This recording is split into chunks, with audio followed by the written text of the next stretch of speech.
आदि में शब्द था, शब्द ईश्वर के साथ था। शब्द के द्वारा ईश्वर ने सब कुछ बनाया। उसी शब्द के द्वारा आज असंख्य मानवों की मुक्ति होती है, नवनिर्माण होता है। मुक्ति का संदेश।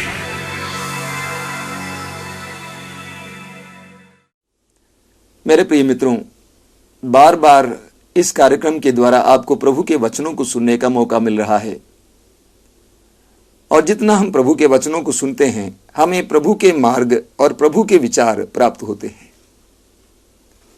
प्रभु अपने वचन में कहते हैं कि मेरे विचार और तुम्हारे विचार, मेरे मार्ग और तुम्हारे मार्ग एक दूसरे से अलग है और दूर है। लेकिन जब हम बार बार प्रभु के वचनों को सुनते हैं तो प्रभु के विचार और प्रभु के मार्ग हमारे समझ में आ जाते हैं, और इस प्रकार हम प्रभु के मार्ग पर चलना सीखते हैं। हमें मार्कुस के सुसमाचार के अध्याय 12 में उसकी शुरुआत से एक सुंदर दृष्टांत पढ़ने को मिलता है। प्रभु यीशु ने एक सुंदर दृष्टांत सुनाया। एक धनी व्यक्ति था, उसने एक सुंदर दाखबारी बनवाई और उसके चारों ओर घेरा बनवाया, रस कुंड बनवाया और एक ऊंचा मचान बनवाया, और उसके बाद उस दाखबारी को कुछ आसामियों के हाथों में पट्टे पर देकर वो परदेश चला गया। जब अंगूर का मौसम आया तो उसने एक नौकर को आसामियों के पास भेजा ताकि वो फसल का अपना हिस्सा वसूल करे।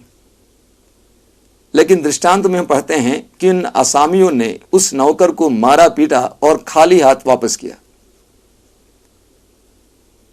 उस व्यक्ति ने फिर एक बार एक और नौकर को भेजा, उसके साथ भी लोगों ने वैसा ही किया। कई नौकरों को उनके पास भेजा, उन सभी नौकरों के साथ उन आसामियों ने वैसा ही किया, और अंत में उस मालिक ने सोचा कि मैं अपने ही पुत्र को भेजूंगा और वे मेरे पुत्र का सम्मान करेंगे। लेकिन जब पुत्र आसामियों के पास आया तो आसामियों ने आपस में कहा कि ये उसका वारिस है, चलो हम इसको मार डालें, और उन्होंने उसे मार डाला और उस दाखबारी के बाहर फेंक दिया। उस दाखबारी का मालिक क्या करेगा? वो आएगा और उन आसामियों का सर्वनाश करेगा और उस दाखबारी को अन्य लोगों के हाथ में सुपुर्द कर देगा। एक बहुत सुंदर दृष्टांत है, इसके गहरे अर्थ हैं, लेकिन यहां पर मैं एक बात उठाना चाहता हूं। उस मालिक ने उस दाखबारी से अपनी फसल के हिस्सा के लिए नौकरों को भेजा। मेरे प्रिय मित्रों, सुंदर दृष्टांत है। इस दृष्टांत के द्वारा प्रभु हमसे एक बात स्पष्ट बताते हैं, हमारा जीवन ईश्वर का दान है और इस पर ईश्वर का हक है, अधिकार है। हमारा ये जीवन, हमारी उम्र, हमारा एक एक पल, हमारे ये शरीर, हमारी प्रतिभाएं, हमारी शक्तियां और हमारे पास जो कुछ है, हमारा धन संपत्ति, सब कुछ ईश्वर की देन है, इसमें दो राय तो नहीं है। और मेरे प्रिय मित्रों, इन सब चीजों पर ईश्वर का अधिकार है, हक है। कुछ दिन पहले एक नवयुवक आश्रम में आया था। पेशे से वो इंजीनियर है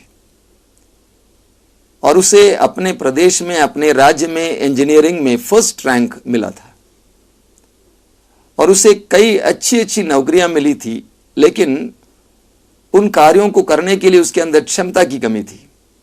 कुछ दिन कार्य करने के बाद वो ठंडा पड़ जाता था, उसके अंदर किसी प्रकार की नकारात्मक भावनाएं आती थी और नौकरी छोड़कर चला जाता था। अब उसको एक और नई नौकरी मिली है, और नौकरी शुरू करने से पहले उसके दिल में एक बात आई, क्यों ना हम आश्रम जाएं और अपने दुख को प्रभु के और वहां के लोगों के सामने बताएं। वो जवान लड़का आया, कई दिन यहां पर प्रार्थना में बिताया, कई लोगों से सलाह ली और अंत में मेरे पास आया। उसकी सारी बातें मैंने सुनी। उसकी समस्या क्या है? अचानक उसके दिल में एक तरह का तड़पन शुरू होता है, धड़कन शुरू होता है, और वो बेचैन हो जाता है, और इसलिए वो डॉक्टर के पास चला जाता है, किसी साइकियाट्रिस्ट के पास चला जाता है, दवा ले लेता है। दवा खरीदने के तुरंत बाद उसके दिल में यह बात आ जाती है कि मैं आगे किस तरह से बढ़ूंगा, ये दवा नहीं खाऊंगा। एक या 2 बार खा लेता है, उसके बाद रोक देता है। इस प्रकार कई डॉक्टरों के पास वो गया है और उसकी समस्या मिटी नहीं। सारी बातें सुनने के बाद मैंने उस नवयुवक से कहा, ईश्वर ने तुम्हें बहुत कुछ दिया, तुम्हें बुद्धि दी, पढ़ने की क्षमता दी, पढ़ने का मौका दिया और पूरे प्रदेश में तुम्हें फर्स्ट रैंक दिया। अब मैं तुमसे एक सवाल करना चाहता हूं, तुमने ईश्वर को क्या दिया है? What did you give to God? मेरे प्रिय मित्रों, मैं सोचता हूं कि हर मनुष्य के सामने यह सवाल है, तुमने ईश्वर को क्या दिया है? मैंने उस नवयुवक से कहा, प्रभु ने तुमको मारा है, पीटा है, हल्की डंडे से, हल्की छड़ी से। तुम्हें दुख दिया है ताकि तुम बैठकर इस बात पर गौर करो कि मैंने उस ईश्वर को क्या दिया है जिसने मुझे इतनी सारी कृपाएं दी है। मैंने उससे कहा, आज से तुम ईश्वर को देना सीखो। ईश्वर ने तुम्हें 24 घंटे दिए हैं, उसमें से कुछ समय ईश्वर के लिए निकालो, धन्यवाद के लिए, आराधना के लिए समय निकालो। ईश्वर ने तुम्हें पैसा दिया है, धन दिया है, उसमें से ईश्वर के लिए, ईश्वर के राज्य के लिए निकालो। इस दुनिया में बहुत सारे लोगों को धन की आवश्यकता है, बहुत सारे गरीब हैं, बहुत सारे पीड़ित हैं, उनके लिए अपनी आय से कुछ निकालो। तुम देखोगे तुम्हारी समस्या मिट जाएगी। मलाकी के ग्रंथ की अध्याय 3 उसके वाक्य 8 से 11 तक प्रभु कहते हैं कि तुम मुझे ठग रहे हो और तुम मुझसे पूछोगे कि तुम कैसे मुझे ठग रहे हो। मैं तुम्हें बताऊंगा, दशमांश कहां है? तुम्हारा दशमांश कहां है? तुम पर और तुम्हारे देश पर अभिशाप लगा है, तुम दशमांश ले आओ और इस बात में तुम मुझे परख लो। बहुत सुंदर बात है। प्रभु कहते हैं तुम दशमांश ले आओ और इस बात में मुझे तुम परख लो। मैंने कई ऐसे लोगों को देखा है जो ईश्वर के राज्य के लिए, ईश्वर के कार्य के लिए अपनी आय से दशमांश देते हैं। कई लोगों को मैं जानता हूं, सैकड़ों लोग ऐसे करते हैं। सैकड़ों विश्वासी अपने आय से दशमांश यानी 1/10वां हिस्सा प्रभु के राज्य के विस्तार के लिए निकालते हैं और उसे दान में दे देते हैं।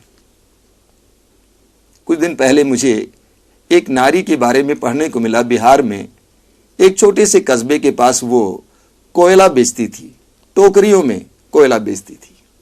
बहुत कम आय होती थी, लेकिन उसमें से वह पटना के एक केंद्र में प्रभु के लिए, प्रभु के कार्य के लिए दशमांश दिया करती थी। और आज वो नारी एक बहुत बड़ा गोदाम चलाती है। एक मित्र हैं मेरे जो बाइबल वितरण में मेरी मदद कर रहे थे और उस मित्र ने मुझसे कहा कि मैंने ईश्वर को 1 करोड़ दिया और ईश्वर ने मुझे 7 करोड़ दिया। काफी धनी व्यक्ति हैं। मैंने ईश्वर को 1 करोड़ दिया और ईश्वर ने मुझे 7 करोड़ दिया।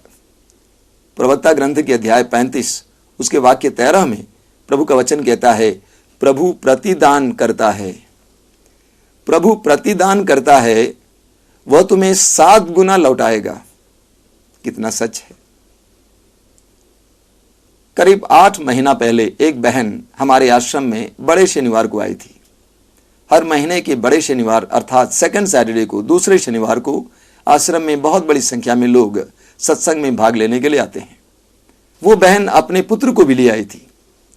वह मर्चेंट नेवी में काम कर रहा है और उसने सोचा कि मैं अपना पहला वेतन आश्रम को दूंगा प्रभु के राज्य के विस्तार के लिए, प्रभु के कार्य के लिए। और ऐसा ही उसने किया। अगले महीने के बड़े शनिवार को वो बहन फिर आई। उस बहन ने मुझसे कहा कि चमत्कार हो गया है, मेरे बेटे ने अपना पहला वेतन आपको प्रभु के राज्य के लिए, प्रभु के कार्य के लिए दिया और इस महीने में उसका वेतन दुगना हो गया है। मेरे प्रिय मित्रों, प्रभु यह करता है। शायद आपने सुना होगा, एक बार एक राजा अपनी प्रजा की सुधि लेने के लिए, उनके बारे में जानकारी लेने के लिए नगर भ्रमण के लिए निकला। सड़क के किनारे लोग उनके दर्शनार्थ खड़े थे। बीच में कुछ भिखारी भी बैठे हुए थे। राजा सीधे एक भिखारी की ओर गया। भिखारी ने सोचा कि राजा मुझे कुछ दान देने के लिए आ रहा है, लेकिन ठीक इसके विपरीत राजा ने अपना दाएं हाथ उस भिखारी की ओर बढ़ाया। भिखारी ने सोचा कि मेरे राजा के पास किस चीज की कमी है। उसके पास सारा राज्य है, सारी संपत्ति है, सारी सेना है, सोना है, वैभव है, और इसलिए उस भिखारी ने अपनी छोटी सी गठरी को खोला और अपने अनाज में से एक अनाज उनके हाथ में रख दिया। राजा उसे लेकर चला गया। शाम के समय जब भिखारी अपने घर, अपनी झोपड़ी में वापस आया, उसने अपनी गठरी को खोला तो उसने देखा कि अनाज के बीचों बीच एक सोने का अनाज था। उसके समझ में नहीं आ रहा था कि किसने मुझे सोने का अनाज दिया है। अंत में उसे याद आया कि मैंने राजा को एक अनाज दिया था। सुंदर कहानी है, एक बहुत बड़ा अर्थ है, मतलब है, शिक्षा है। मेरे प्रिय मित्रों, लूकस के सुसमाचार के अध्याय 6 उसके वाक्य 38 में प्रभु यीशु कहते हैं, जिस मात्रा में तुम दोगे उसी मात्रा में तुम्हारे लिए नापा जाएगा। जिस मात्रा में तुम दोगे उसी मात्रा में तुम्हारे लिए नापा जाएगा। हमारे आश्रम में आने वालों में अधिकतर लोग दुखी और पीड़ित हैं, और इसलिए मैं उनसे दान के बारे में नहीं बताया करता था। लेकिन एक बार फिलिपियों के पत्र के अध्याय 4 वाक्य 17 को पढ़ते समय प्रभु के वचन ने मेरे हृदय को स्पर्श किया। वहां पर संत पौलुस कहते हैं, मैं इसलिए उत्सुक नहीं हूं कि मुझे तुमसे दान प्राप्त हो, बल्कि मैं इसलिए उत्सुक हूं ताकि तुम्हारे खाते में जमा बढ़ जाए। यानी संत पौलुस कहते हैं, दान देने से हमारे खाते में जमा बढ़ जाती है।